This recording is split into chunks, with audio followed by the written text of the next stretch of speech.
میرا ٹورانٹو میں کانسرٹ تھا, اس کانسرٹ کی نا کسی نے ویڈیو بنائی, تو ویڈیو اس طرح بنائی کہ پہلے تو کوئی اسٹیج سے نیچے کھڑے ہو کے نا جہاں کراؤڈ تھا, تو کراؤڈ سے ہماری ویڈیو بناتے رہے.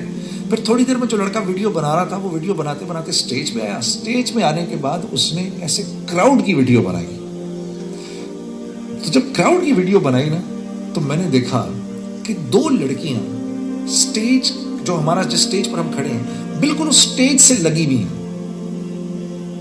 ہاں اسٹیج سے چپکی ہوئی ہیں بالکل. اور جیسے باقی لڑکے لڑکیاں تالیاں بجا رہے ہیں وہ بھی بجا رہی ہیں, لیکن ان کے سر کورڈ ہیں, دونوں کے سر پہ ان کے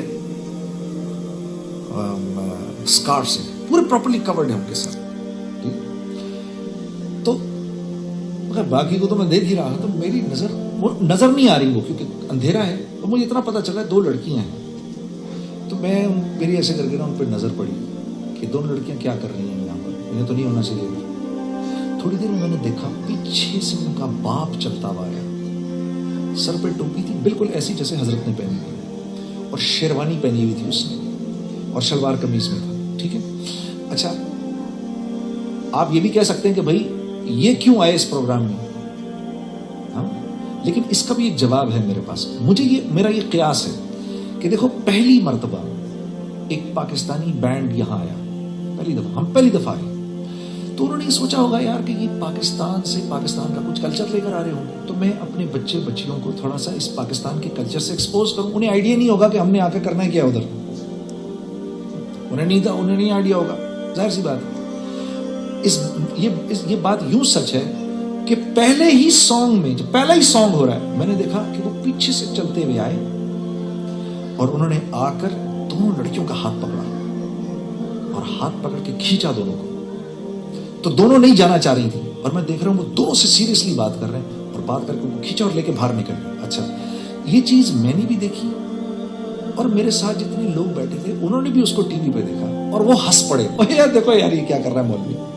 لیکن آپ یقین کرو کہ مجھے چپ سی لگ گئی وہ دیکھ کر کہ یار میری مجلس میں کوئی اللہ والا نہیں آنا چاہتا, اور ظاہر سی بات ہے اس مجلس میں کوئی کیوں آئے.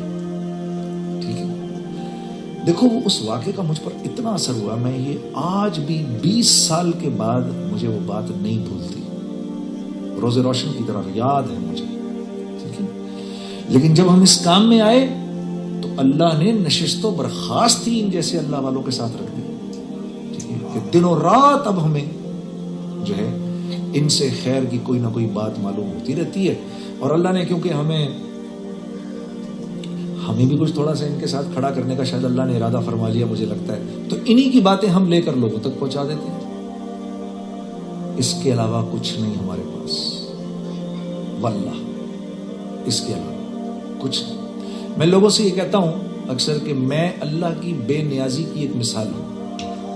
تو یہ عزت کس بنیاد پر مل گئی؟